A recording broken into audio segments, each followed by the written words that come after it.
Barão de Rio Branco, uma figura fantástica da história brasileira que deu nome a um dos concursos mais concorridos do serviço público brasileiro para um dos nossos institutos mais importantes.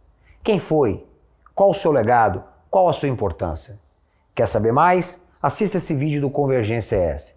Mas já vou pedindo, não deixe de dar o seu like, não deixe de dar sua curtida, fazer o seu comentário, siga-nos nas redes sociais. Sua presença é muito importante para que continuemos a produzir conteúdo de qualidade sobre história, geografia, política, economia, sociedade. Compartilhe o nosso link e não deixe também de apertar o sininho para receber as notificações. Convergência ES está só começando.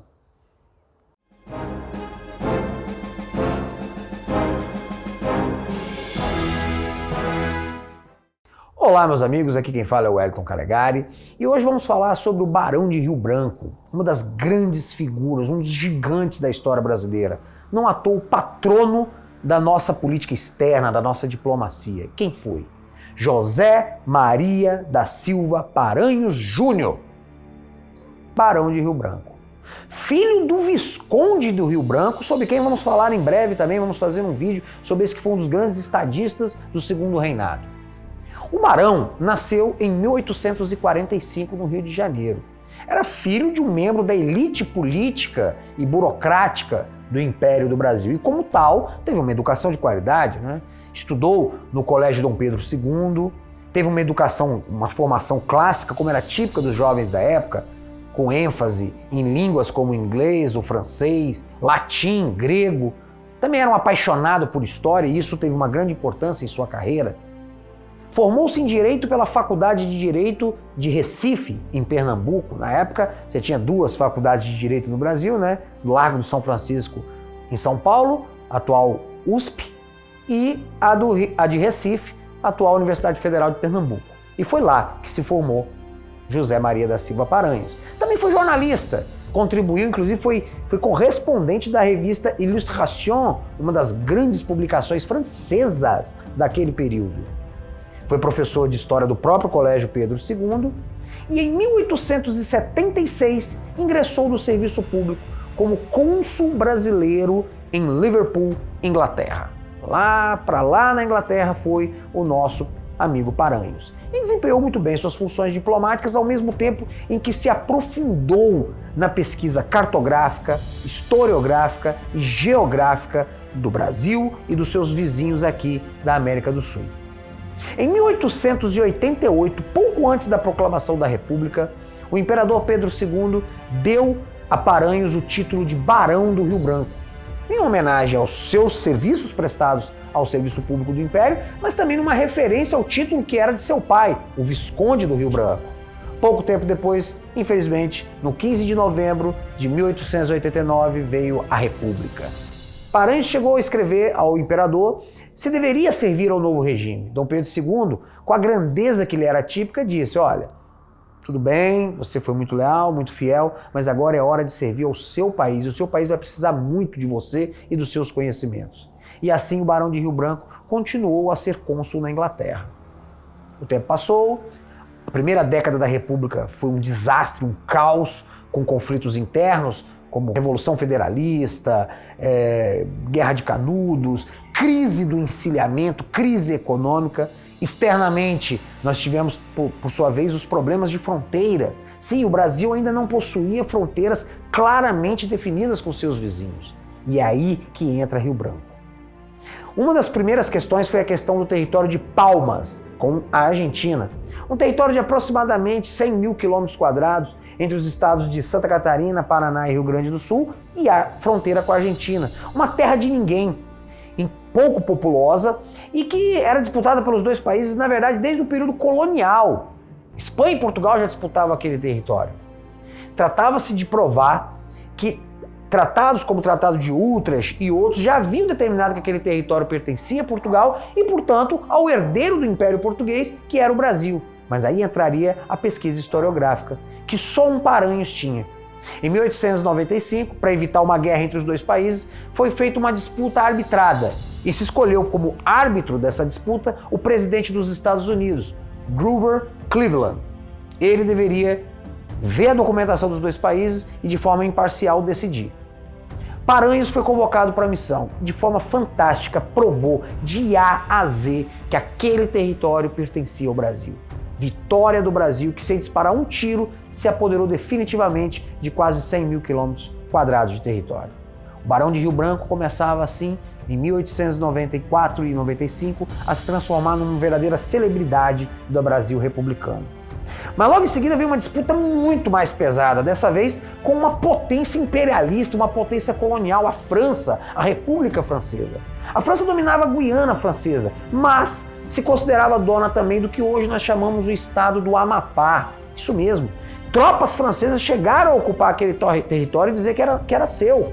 O Brasil, uma nação muito mais fraca do que a França naquela época, então, teve que recorrer à diplomacia e fomos para esse caminho da diplomacia.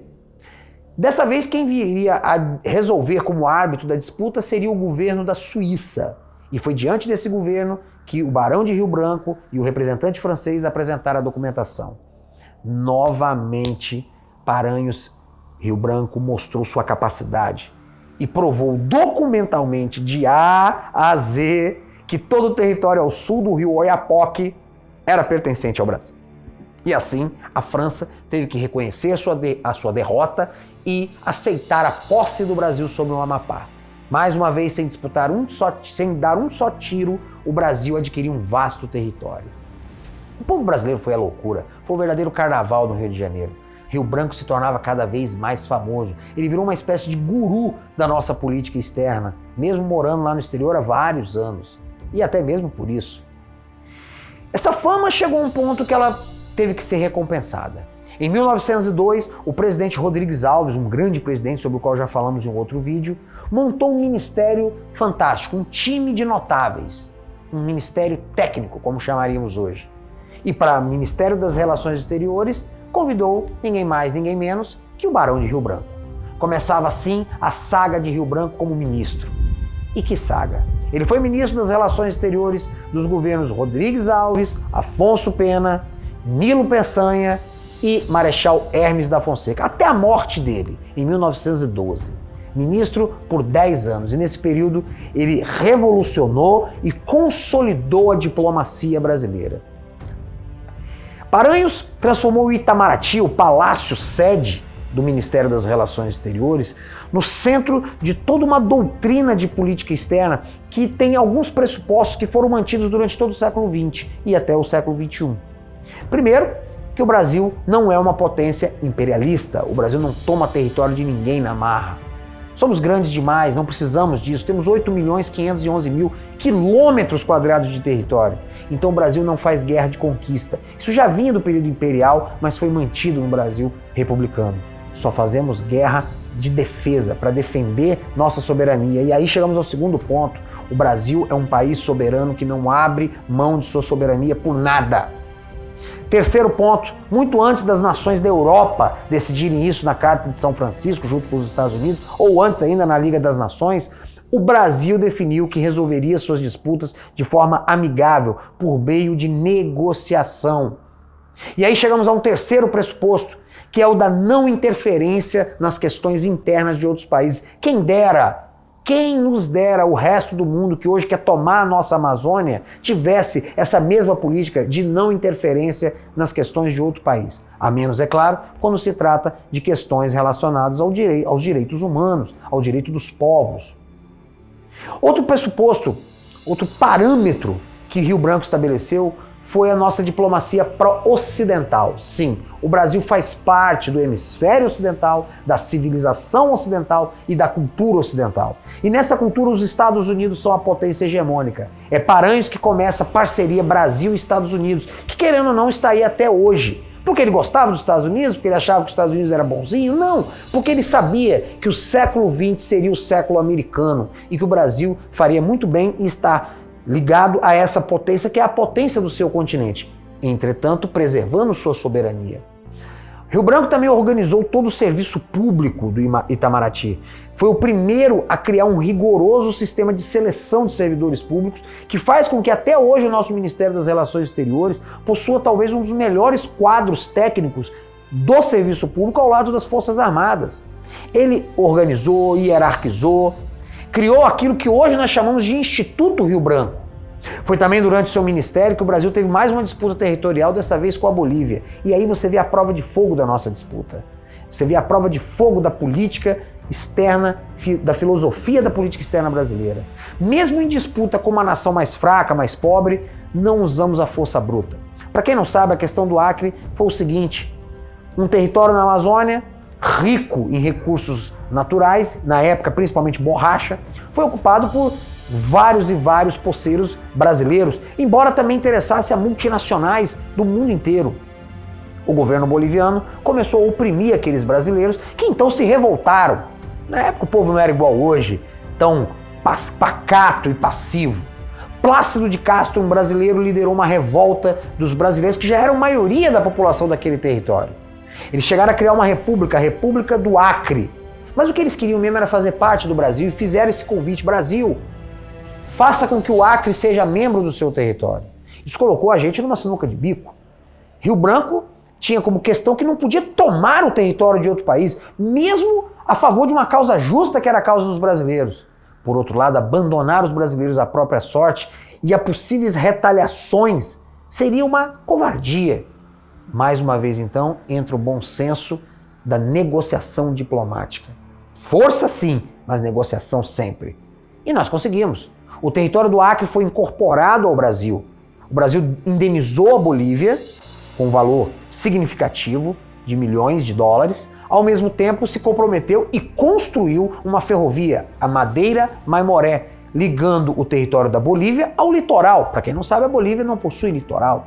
Então o Brasil beneficiou a Bolívia, que perdeu um território no qual realmente não ocupava. Então essas histórias de que o Brasil tomou a Bolívia e deu uma mula véia em troca daquele território são bobagens. Aquele território já era ocupado por brasileiros. Não à toa, hoje a capital do Acre tem o seu nome em homenagem ao grande Rio Branco. Rio Branco é, sem dúvida alguma, um dos pais fundadores do Brasil. É uma pessoa que deve ser lembrada pelo seu caráter e maneira de ser conservadora, pela maneira como sonhou um Brasil grande, um Brasil forte, um Brasil soberano. Nesses tempos em que o Brasil vê sua soberania ameaçada por forças internacionais poderosíssimas que querem tomar a nossa Amazônia, que querem curvar o nosso governo às suas vontades, que querem violentar a vontade do Brasil, nada mais importante do que voltarmos ao legado deixado pelo Barão do Rio Branco. Aqui quem fala é o Wellington Calegari, no Convergência S. Forte abraço.